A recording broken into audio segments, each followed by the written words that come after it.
Shalom, que la paix et la grâce de notre Elohim vous soit multipliée ce matin. Nous remercions notre Eloah par son amour et par sa grâce. Il ne cesse de nous protéger, de nous donner la force afin que nous puissions partager la parole avec vous. Nous sommes dans notre troisième leçon. Je suis en train d'exposer sur cet ouvrage la position des croyants après l'œuvre achevée à la croix. La position du croyant après l'œuvre achevée à la croix. Je vous ai dit, il y a une vie avant la croix et une vie après la croix. Et pour ceux qui nous ont rejoints seulement ce matin, il y a déjà la première vidéo, la deuxième vidéo. Vous trouverez toutes les vidéos en ordre via le playlist. Je voudrais que nous puissions remercier Eloah pour son amour infini, pour sa grâce et sa protection. Prions. Père, merci pour ce matin glorieux que tu viens de nous accorder. Nous voulons cogiter autour de ta parole.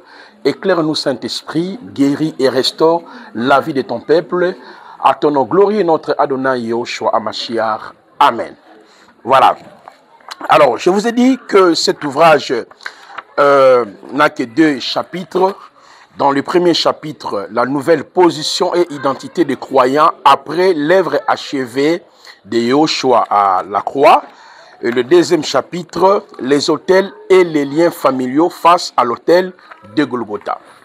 Il est crucial à tout croyant de pouvoir découvrir son identité et sa position en Yahushua à travers la croix et la résurrection.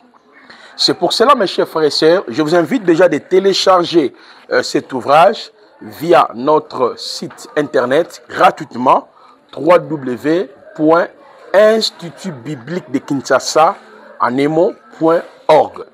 Vous pouvez aussi télécharger le tome 1 parce que ça c'est le tome 2. J'ai déjà exposé sur le tome 1. Il y a 23 vidéos qui sont aussi classées sur le playlist via cette chaîne. Vous pouvez aussi suivre ces différentes vidéos là où j'ai parlé sur notre position avant la croix et ce que Yahushua a fait pour nous à la croix de Golgotha. Mais nous sommes dans le tome 2, la position des croyants après l'œuvre achevée à la croix. Alors ce matin, nous allons quand même avancer dans notre narration. Nous sommes toujours dans le chapitre 1er.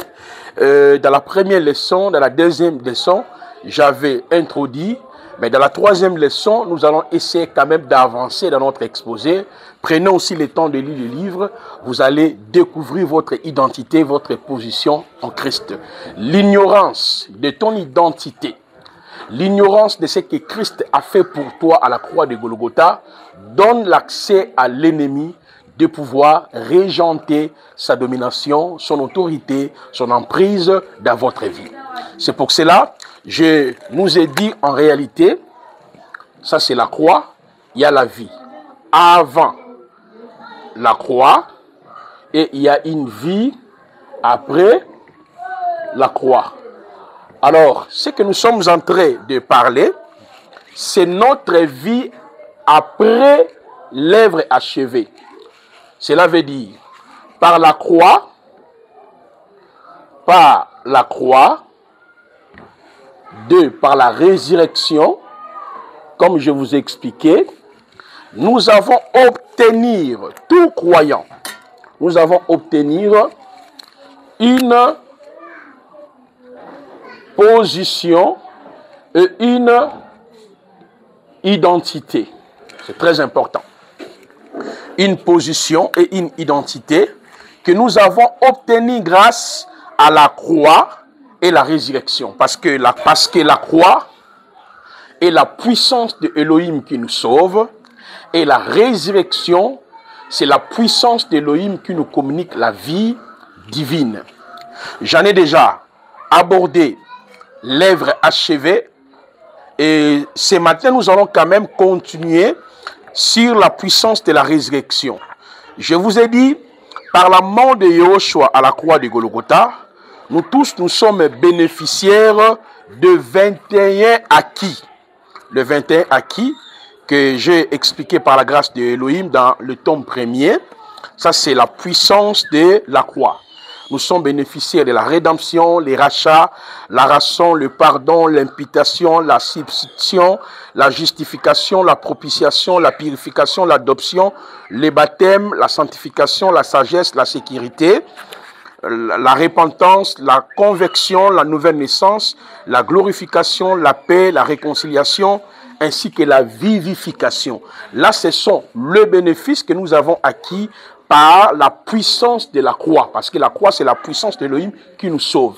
Donc, si je suis enfant d'Élohim, je dois comprendre en réalité que veut dire, en effet, la rédemption, les rachats, la rançon, le pardon, l'imputation, la substitution, la justification, la propitiation, la purification, l'adoption, le baptême, la sanctification, la sagesse, la sécurité, la repentance, la conversion, la nouvelle naissance, la glorification, la paix, la réconciliation, ainsi que la vivification.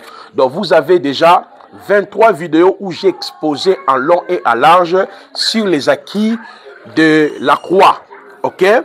Alors, nous avons vu hier qu'en réalité, on ne peut pas comprendre notre position et notre identité sans se saisir de la croix. Maintenant, par la résurrection, Romains chapitre 6, Romains chapitre 6, le verset 1 à 10, par la résurrection, nous avons obtenu une identité nouvelle. Une identité nouvelle. Selon les textes bibliques, il y a plusieurs identités, mais nous avons essayé quand même de les résumer au moins 31. C'est-à-dire nous avons énuméré 31 éléments qui constituent la base de notre identité. Par la puissance de la résurrection, on nous appelle fiancés. Écoutez-moi très bien. Épouse de Hamashia, l'enfant d'Élohim, une nation sainte, le peuple acquis, les ouvriers avec Yehoshua, les ambassadeurs de Hamashia, les laboureurs de Hamashia, le roi d'Élohim, les sacrificateurs ou prêtres d'Élohim, l'église de Yehoshua, les troupeaux, le brebis et les agneaux d'Élohim, l'ensemble d'Élohim ou des saints, le pierre vivante, les aigles de Hamashia, la maison d'Élohim, le peuple, les temples du Saint-Esprit, le temple du Saint-Esprit, les concitoyens des saints, les athlètes et les soldats d'Élohim, les étrangers et voyageurs sur la terre, le lettre d'Élohim, le sel de la terre, la lumière du monde et les 7 chandeliers, le champ et l'édifice d'Élohim, l'ouvrage d'Élohim, les témoins de Yehoshua, les missionnaires d'Élohim, les esclaves et serviteurs d'Élohim, les citoyens de cieux, les gestionnaires ou intendants d'Élohim, le frère de Yehoshua et les amis de l'époux. C'est ce que nous allons cogiter avec vous cette semaine et la semaine prochaine. C'est pour cela que je vous invite déjà de télécharger cet ouvrage et de le lire en même temps que nous sommes en train de faire des grands résumés sur cet ouvrage. Écoutez-moi très bien. Toutes ces expressions précitées dans cet ouvrage révèlent tout simplement, 1. Notre union, 2. Notre attachement, notre union, notre attachement, ok. 3. Notre identité nouvelle. Notre identité nouvelle que nous avons obtenue grâce à la croix et la résurrection. Est-ce que vous comprenez? Je dis ceci. Toutes ces expressions précitées expliquent bel et bien notre union avec Yehoshua, notre attachement avec Yehoshua, notre identité par rapport à Yehoshua. C'est pour cette raison, nous les croyants de la Nouvelle Alliance, nous prions en fonction de ce que Yehoshua a fait pour nous à la croix. Qu'est-ce qu'il a fait pour nous à la croix? Il est devenu notre sotéria, notre sonzo, notre aphésis, notre roumaï. Mais le mot salut est ventilé par 21 bénéfices que nous avons décortiqués dans l'exposé du tome 1. Est-ce que vous comprenez? Donc, lorsque je dois prier, je prierai en fonction de ce que Yehoshua a fait pour moi à la croix de Golgotha. C'est-à-dire, j'ai la connaissance des acquis de la croix. Deuxièmement, je prierai sur base de ce que je suis devenu en Christ. En Christ, avec Christ, par Christ et pour Christ, j'obtiens une position et une identité nouvelle. Est-ce que vous comprenez? C'est pour cela que quand nous serons en train de dénicher chaque élément constituant la position et l'identité des croyants que nous sommes, sauvés par la grâce au moyen de la foi, vous comprendrez que vous avez une position supérieure. Les histoires des liens familiaux, les malédictions générationnelles, les alliances maléfiques ont pris déjà fin par ce que Yehoshua a fait pour nous à la croix. Et ce qui reste pour nous, c'est de conquérir ce que Yehoshua nous a donné à travers la croix par la foi. C'est là dans le tome 3, je vais exposer sur les triomphes des croyants par la croix, par la foi et par le Saint-Esprit. L'ouvrage est déjà disponible aussi via notre site internet. Vous pouvez aussi le télécharger gratuitement. Les triomphes des croyants par la croix, par la foi et le Saint-Esprit. Et c'est dans cet ouvrage-là que nous allons voir la vie de la foi et la vie de l'esprit. Nous allons parler sur le combat de la foi, le combat physique, le combat spirituel. Nous allons vraiment expliquer bien des choses par la grâce d'Élohim. Je vous encourage déjà de pouvoir les télécharger aussi gratuitement. Je pense qu'une fois nous allons terminer l'exposé de cet ouvrage, nous allons toucher aussi cet ouvrage-là et vous serez éclairés. Alors, je reviens. Ces différentes expressions nous renvoient sur notre union, notre attachement et notre identité en Yehoshua. Si vous ne découvrez pas que veut dire être fiancé et épouse de Hamashiach, que veut dire l'enfant d'Élohim, une nation sainte, le peuple acquis, les ouvriers avec Yehoshua, les ambassadeurs de Hamashiach, vous serez ballottés de tout va de doctrine. C'est pour cela que les gens prient mal, parce qu'ils n'ont pas compris ce que Yehoshua a fait pour eux à la croix, et ils n'ont pas compris ce qu'ils sont devenus par la puissance de la résurrection. Avant que nous puissions entrer dans les détails de ces éléments constituant notre identité en Yehoshua, notre attachement en Yehoshua, notre lien avec Yehoshua, notre réunification avec Mashiach, je voudrais vous donner une illustration. C'est à travers cette illustration que nous allons attamer directement, c'est-à-dire nous allons attamer l'étude de ces différentes expressions ou les éléments constituant notre identité et en Yehoshua à Mashiach. Voilà. N'hésitez pas à partager la vidéo, voilà, envoyez ça à vos frères, à vos amis, invitez les pasteurs, voilà, intéressez tout le monde et Yahweh vous bénira.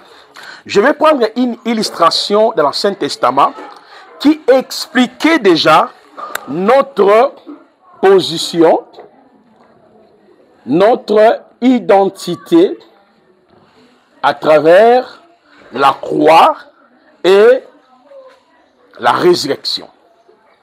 Je suis dans le livre de Devarim, Deutéronome 21, à partir du verset 10, on peut aller jusqu'au verset 15e. Je n'ai pas le temps de lire tous ces passages ici, je ne fais que résumer.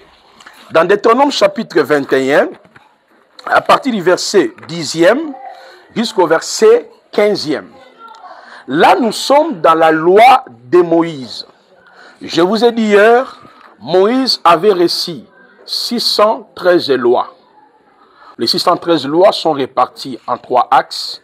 Les lois civiles, les lois morales, les lois cérémonielles.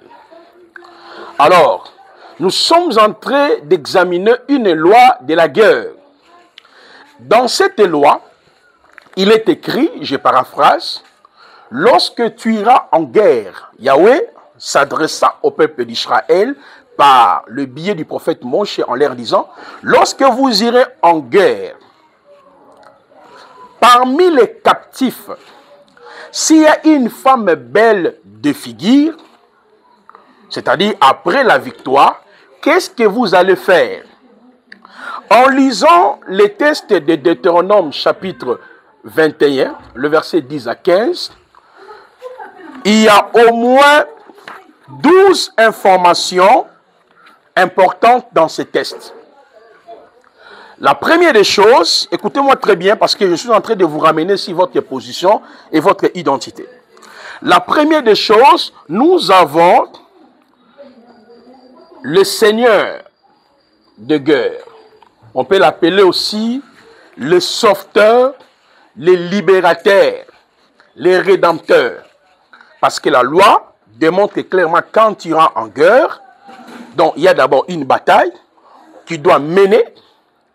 Et en deuxième lieu, nous avons les captifs. Parce qu'il faut partir en guerre. Et parmi les captifs, vous allez ramener tous ces captifs-là. Et parmi les captifs, d'après la loi précitée, nous avons en troisième lieu noté la femme belle de figure. Il y a la femme belle de figure. Et dans cette loi, on nous dit, le Seigneur de guerre, le sauveteur, le libérateur, qu'est-ce qu'il fera? Il prendra cette femme belle de figure parmi les captifs, la mènera à l'intérieur de sa maison. Donc, la troisième information, vous notiez, la femme belle de figure est rachetée. Elle n'a plus la position de l'esclave. Son statut change, son identité change, et cette femme se retrouve dans la maison du Rédempteur. Ça, c'est magnifique. Alors, la quatrième des choses, la femme qui se retrouve dans la maison du Seigneur de guerre, ou le Rédempteur, ou le Libérateur, elle deviendra la femme de ces derniers. Vous voyez? Le Seigneur de guerre est parti à la bataille, a ramené les captifs, et parmi les captifs, a trouvé une femme belle de figure. Il a pris cette femme, elle l'a conduite dans sa maison, et cette femme est devenue sa femme. La cinquième information, la sixième information, c'est ce que je viens d'énoncer, elle deviendra la femme du Rédempteur ou des libérateurs. La septième information, d'après Deutéronome chapitre 21, le verset 10 à 15, elle rasera ses chevelures. Vous voyez mes chers frères et sœurs, la femme belle de figure, rachetée par le Seigneur de guerre, qu'est-ce qu'elle va faire? Elle doit raser ses chevelures. Ça, c'est magnifique. Les textes nous disent, la femme belle de figure rasera ses chevelures. La huitième information, elle coupera ses ongles. Au moment où elle est déjà dans la maison. Et la neuvième information, elle ôtera ses vêtements de la captivité. Parce que son identité a connu une transformation, elle doit ôter les habits de la captivité. La dixième information, la femme belle de figure, rachetée, libérée par les libérateurs, les rédempteurs, elle demeurera dans la maison du Seigneur de guerre. Ça, c'est la dixième information. Maintenant, la 11e et avant la dernière information, elle plaira son père et sa mère pendant 30 jours. Pendant 30 jours, elle doit plaire son père et sa mère.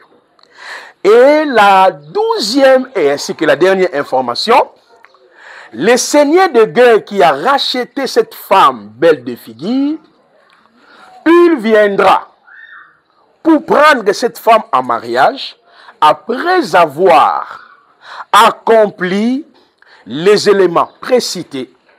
Et cette femme, elle demeurera pour toujours pour ce seigneur de guerre. C'est une loi de Moïse. Je viens de vous dire que Moïse a reçu 613 lois au Mont Sinaï, réparties en 3 axes, les lois civiles, les lois morales, les lois cérémonielles.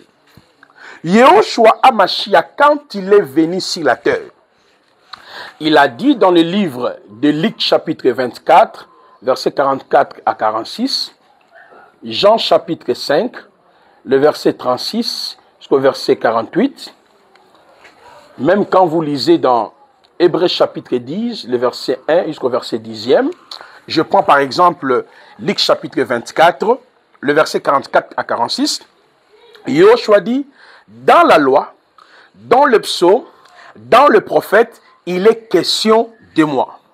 Dans Jean chapitre 5, il a dit, vous sondez les Écritures et vous pensez en elles avoir la vie éternelle. Ce sont elles qui rendent témoignage de moi. Dans Hébreux 10, il a dit, dans le rouleau du livre, il est question de moi.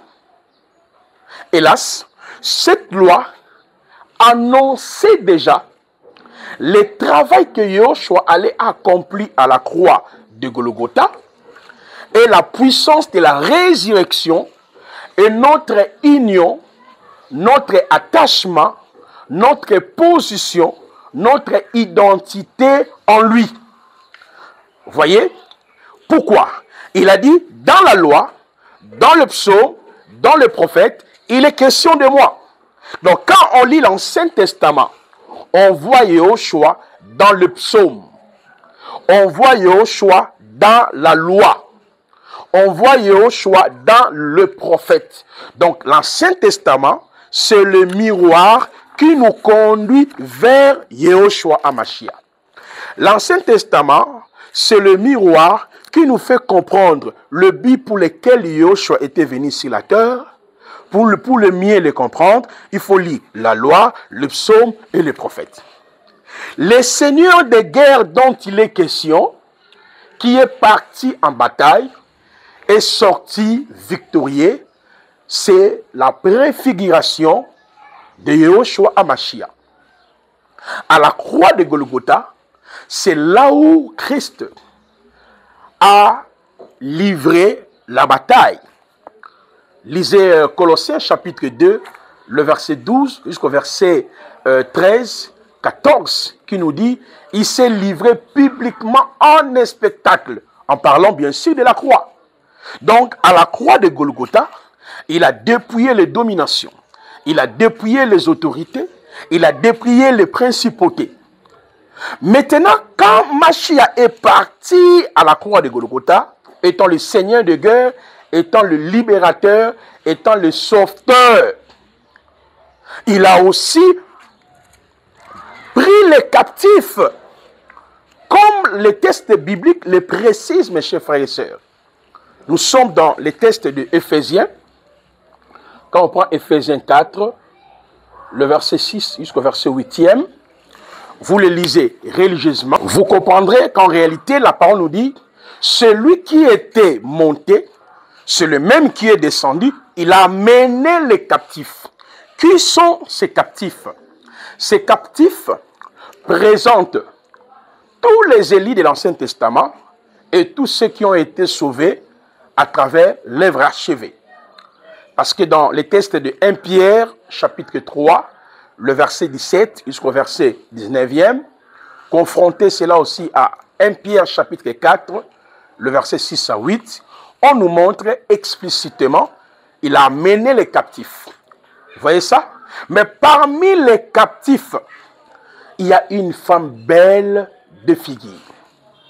La femme belle de figure, elle représente les Élis de Elohim. Éphésiens,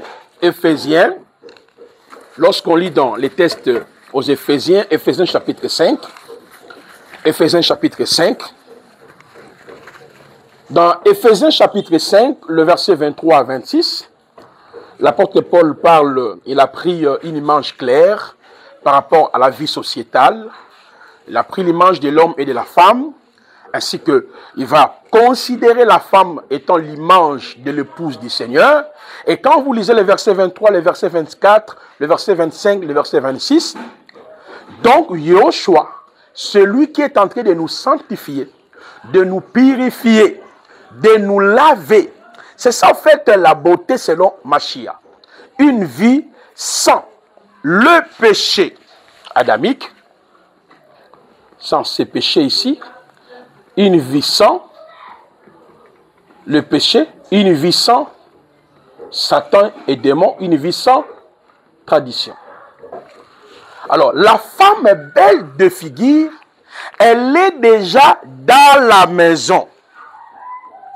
Oh, la maison, selon Hébreux, chapitre 3, 4 à 6, la maison représente le corps de Yahushua HaMashiach. C'est pour cette raison, ces différentes expressions précitées qui nous renvoient à notre identité, ça nous révèle notre identité, notre position, notre attachement en Christ. Parce que cette femme, après être rachetée, elle est dans la maison. Or, Hébreux 3, 4 et 6, on parle de deux maisons. La première maison avait pour chef Moïse. La seconde maison avait pour chef Christ. On dit que nous, l'Église, nous sommes, alléluia, sa maison. Or, sa maison veut dire le corps de Mashiach. Colossiens 1, le verset 18. L'Église est le corps de Mashiach. Mashiach est la tête du corps. Est-ce que je parle à quelqu'un? Où sommes-nous après l'œuvre de la croix? Nous sommes en Christ. C'est ça la maison. Nous sommes en Christ, avec Christ, par Christ et pour Christ. Parce que la femme s'est retrouvée sous la domination de ses titelles. C'est ça avant la croix. On s'est retrouvé sur ces 4 captivités que nous avons cogitées et nous continuerons à les répéter à chaque fois afin que nous puissions comprendre la parole de Dieu. Parce que si vous ne saisissez pas, que veut dire épouse, que veut dire fiancé, peuple saint, le peuple acquis, le chandelier, le Jérusalem, mais vous allez prier comment? Le problème avec les chrétiens actuels, c'est la façon dont ils sont venus en Christ. Plusieurs sont venus en Christ pour la guérison, pour les mariages, pour les voyages. Plusieurs sont venus en Christ parce qu'il y a des combats et tout consort. Ils commencent à combattre. Pour lui, Jésus doit agir, Jésus doit faire, sans toutefois comprendre sa position et son identité. Sans toutefois se saisir de ce que Yahushua a fait pour lui. Mashiach, c'est lui le Seigneur des guerres, le Rédempteur, le Libérateur. Il est allé à la croix. Il nous a rachetés. Apocalypse 5, 8, 10. Alléluia. Par son sang, il a racheté des hommes de toutes les tribus, de tout peuple, de toute nation, de toutes les langues. Il nous a fait un royaume de prêtres. Ça, c'est magnifique. Cette femme belle de figure, l'image de l'Église, elle est dans la maison du Seigneur de guerre. Mon cher frère et sœur, nous sommes en Christ, avec Christ, par Christ et pour Christ. Dis-moi, celui qui est en Christ, avec Christ, par Christ et pour Christ, est-ce qu'on peut parler des autels familiaux? Est-ce qu'on peut parler des liens familiaux? Est-ce qu'on peut parler des alliances maléfiques? Est-ce qu'il peut encore renvexer? Ça, c'est la grande question. L'ignorance de votre position et de votre identité donne l'espace à Satan. Colossiens chapitre 3, le verset 1er jusqu'au verset 4 nous dit: notre vie est cachée en Christ dans le lieu céleste. Ça, c'est magnifique. C'est ça l'image de cette femme belle de figure, rachetée. Elle dépend, sa vie dépend de celui qui l'a rachetée. Sa vie, ses besoins, sa nourriture, toute sa vie ne dépend plus de son premier titel. Sa vie, ses mouvements dépendent de celui qui l'a racheté. C'est pour cette raison, quand vous prenez Colossiens 1er, le verset 20, on peut d'abord aller Colossiens chapitre 1er, 12 jusqu'au verset 20. Lisez cela religieusement. Dans le verset 12, on nous dit: rendez grâce au Père qui nous a rendus capables d'avoir part à l'héritage des saints. Le Père nous a délivrés de la puissance des ténèbres et il nous a transportés dans le royaume du Fils de son amour, à qui nous avons la rédemption et la rémission de nos péchés. Continuez les tests. En lui, en lui, en lui, en lui. Donc, on nous montre que nos soucis, nos problèmes, nos difficultés ont une solution. C'est Yoshua. Nos richesses découlent de cet homme. Je vous ai donné des passages ici hier, dans Colossiens 2,10. La parole nous dit dans Colossiens 2,10, nous avons pleinement en lui. Romains 8, le verset 32. Lui qui n'a pas épargné son fils, qu'il a livré pour nous, comment il ne nous accordera pas toutes choses avec lui? Il y a des choses qui nous ont déjà accordées à travers la croix. Colossiens 2,10, nous avons pleinement en lui. Mais il y a des choses qui doivent nous les accorder au fur et à mesure que nous sommes en Christ, avec Christ, par Christ et pour Christ. Cela veut dire quoi? Quand vous saisissez votre identité, vous saisissez votre position, vous allez mieux prier. Vous allez mieux parler au Seigneur. Tu ne peux pas passer ton temps dans des gênes inutiles, de renverser les alliances maléfiques, de renverser les autels, de briser. Vous brisez, vous gênez, il n'y a pas la victoire. Ta victoire découle du travail que le Seigneur de guerre a fait à la croix de Golgotha. Il a triomphé. C'est pour cela, dans les textes de 2 Corinthiens 2, le verset 14e, où la parole nous dit, je paraphrase, Elohim nous fait toujours triompher avec Christ. Donc notre triomphe n'est pas parce que nous avons prié. Notre triomphe n'est pas parce que nous avons jeûné. Notre triomphe n'est pas parce que nous avons bâti les autels. Comme lui a triomphé, Colossiens 2, 13, 14, qu'est-ce qu'il a triomphé? Il a triomphé le péché invisible, nos propres péchés, Satan, ses démons, nos traditions. Alors, 2 Corinthiens 2, 14, la parole nous dit, il nous fait toujours triompher de ces choses ici. C'est pour cela que je nous ai dit, la foi reste la seule monnaie d'échange pour conquérir, pour jouir, si tout ce dont Yahweh nous a donné à travers l'œuvre achevée. La femme belle de figure, elle est déjà en communion parce qu'elle est sous contrôle de qui? De celui qui l'a racheté. Sa protection, ses vêtements, tout dépend de celui qui l'a racheté. C'est pour cela elle a une nouvelle identité. On nous dit qu'elle doit couper ses chevelures. Les chevelures qui représentent la gloire. Donc toutes les gloires maléfiques, toutes les gloires sataniques qui pesaient sur sa vie n'existera plus parce que elle est sous contrôle de celui qui l'a racheté, de celui qui a rapporté la victoire, qui est digne d'ouvrir les livres et de rompre les sceaux. Ah, mes chers frères, la croix reste le seul chemin par lequel Yahweh est venu vers nous. Je parle à quelqu'un. La croix est le seul chemin par lequel Elohim grand est venu vers nous. Colossiens chapitre 1er, le verset 12 à 20. Tu ne peux pas voir Dieu par les gènes. Tu ne peux pas voir la présence de Dieu par les gènes. Les expressions telles que chercher la face de Dieu, chercher la gloire de Dieu, chercher la grandeur de Dieu, chercher la main de Dieu, chercher la présence de Dieu, ce sont des expressions du vétéro-testamateur. Les expressions de l'Ancien Testament.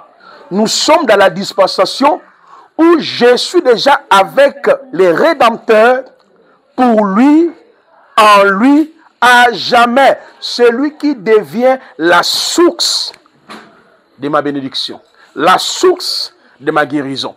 Mais comment nous pouvons vivre cela? C'est par la foi. C'est pour cela qu'on parlera. Après l'œuvre achevée, après notre position, après notre identité, nous vivons par la foi et nous vivons par l'esprit. On aura le temps de décortiquer ces deux moyens lorsque j'aborderai l'ouvrage sur le triomphe des croyants par la croix, par la foi et par le Saint-Esprit. Vous comprendrez que on a compris, on n'a même pas bien compris le salut en Jésus-Christ. Mais on a suivi Jésus parce qu'il guérit. On nous a dit il faut croire, il va te pardonner. Mais vous n'avez même pas saisi le salut en Jésus-Christ. Baruch Hashem. Alors, le texte nous dit, elle doit couper ses ongles. Les ongles parlent des forces. Ce sont des choses que j'en ai déjà abordées dans le tome premier. Tout ce que je suis en train d'expliquer ici, vous le trouverez dans le tome premier. Quand je parlais ici les acquis de la croix, je pense bien les rachats, j'en ai abordé. Allez vous référer dans cet ouvrage-là, tome 1, et vous allez repérer tous ces moyens que je suis en train d'étayer. Les ongles parlent de la force. Donc toutes les forces mystiques, maléfiques n'existent plus. Parce que c'est la vie divine, le poids de Yahweh qui doit demeurer dans la vie de cette femme. Elle doit aussi ôter les habits de la captivité. C'est ce qu'on appelle la nouvelle création. Cette femme a connu la transformation. Elle a connu une nouvelle position. En Christ, avec Christ, par Christ et pour Christ, j'ai une position, j'ai une identité. Les anciens habits représentent quoi? Le péché adamique, mes propres péchés, la puissance de Satan et de ses démons dans ma vie, les traditions, l'autel, maléfique, les alliances. C'est ça, le vieil habit ou les habits de la captivité. Quand on est en Christ, ces choses ont déjà pris fin par l'œuvre achevée. Je parle à quelqu'un? Alléluia. Alléluia. Est-ce que nous comprenons ces choses, chers frères? On nous dit, elle doit plaire son père et sa mère pendant 30 jours. Plaire ton père et ta mère nous renvoie dans la notion de la repentance et dans la notion de demeurer dans l'enseignement. Parce que d'après Proverbes chapitre 1er, quand vous lisez le verset 6, 7, 8, 9, papa ou maman représente l'enseignement. Donc un vrai croyant doit demeurer dans l'enseignement du père et de la mère. Sous d'autres mots, un vrai croyant doit demeurer dans le fondement qui nous a été transmis par les apôtres. N'oublions jamais le chiffre, n'est-ce pas, 30 parts de la sacrificative. Lorsque vous lisez Nombre 3, lorsque vous lisez Nombre 3 et Nombre chapitre 4. Yehoshua, dans Luc chapitre, 3, le verset 28, il a commencé son ministère à environ l'âge de 30 ans. Donc, sous d'autres mots, la femme, son statut a connu une modification. Elle a une position et une identité qui découle du travail dont le Seigneur de guerre a effectué. Ta vie ne dépend plus des hôtels de famille. Ta vie ne dépend plus des sacrifices familiaux là. Ta vie ne dépend plus des alliances maléfiques. Ta vie dépend de ce que Christ a fait. Tu es déjà dans la maison. Et on nous dit ensuite, le Seigneur de guerre viendra prendre cette femme acquise par le combat, par la bataille, pour que celle-ci demeure à jamais avec le Seigneur de guerre. C'est ça l'image de l'enlèvement. Au son de la trompette, à la voix d'un archange, au cri de commandement, le maître apparaîtra. 1 Thessaloniciens chapitre 4, le verset 13 jusqu'au verset 16e, et nous irons à la rencontre de l'époux. C'est pour cela, comme nous sommes en Christ, avec Christ, par Christ, pour Christ, lui qui a fait le travail, il nous a ramené les captifs, il nous a choisis, nous a fait entrer dans la maison, nous a donné un nouveau statut. C'est pour cela que nous allons le découvrir demain. Pourquoi on nous appelle épouse? On nous appelle fiancée, on nous appelle la maison d'Élohim, mais on a déjà compris, toutes ces expressions-là nous renvoient à notre attachement, à notre union, à notre position, à notre identité à travers la croix et la résurrection. Nous arrivons à la fin pour ce matin. Nous allons nous retrouver demain à la même heure, 9h30. Partagez la vidéo, invitez tes frères, tes sœurs. C'est le temps de connaître celui qui vous a sauvé. David avait la connaissance de son identité. C'est pour cela qu'il n'a pas eu peur de Goliath. Moïse avait la connaissance de son identité. C'est pour cela qu'il n'avait pas eu peur de Pharaon.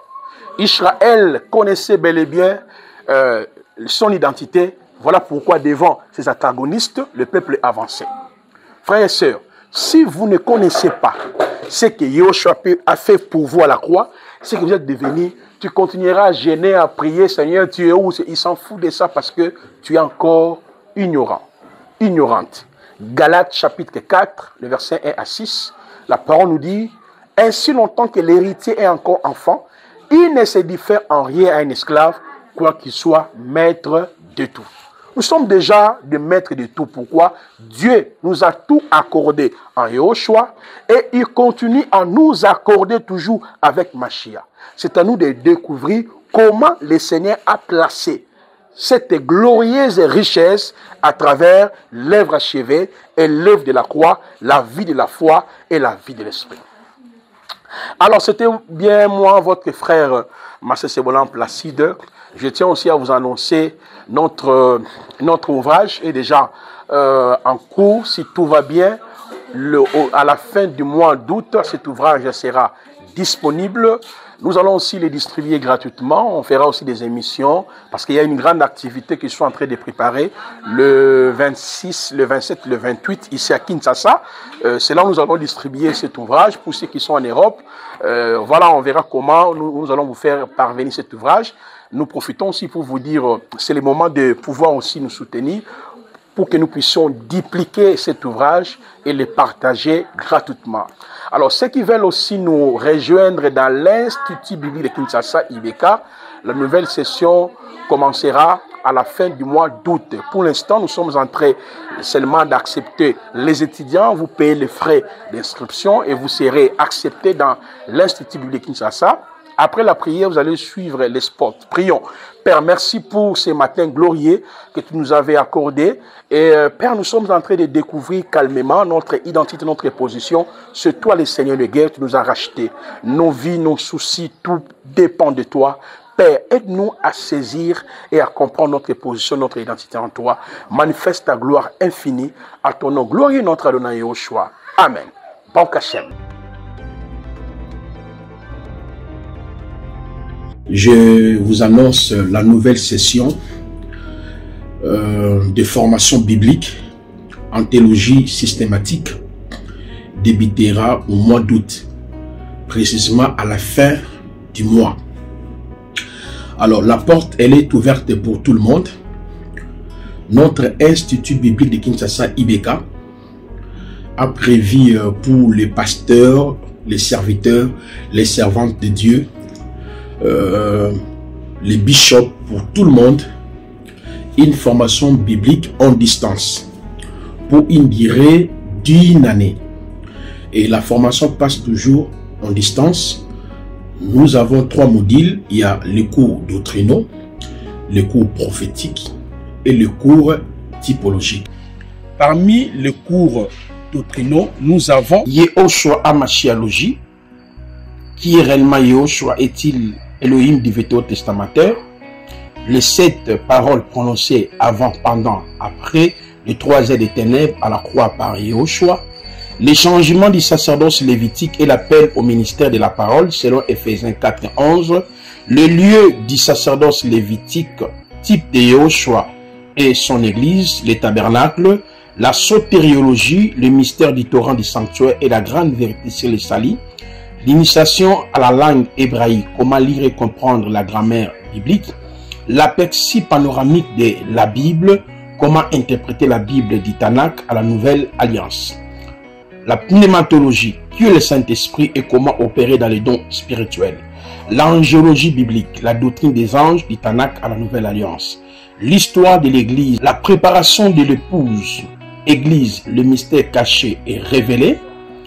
Et nous avons des sous-cours tels que la doctrine de l'enlèvement, la doctrine des tribunaux de Christ, la doctrine des festins de noces de l'agneau, la doctrine du règne millénium, ainsi que la doctrine de la félicité éternelle.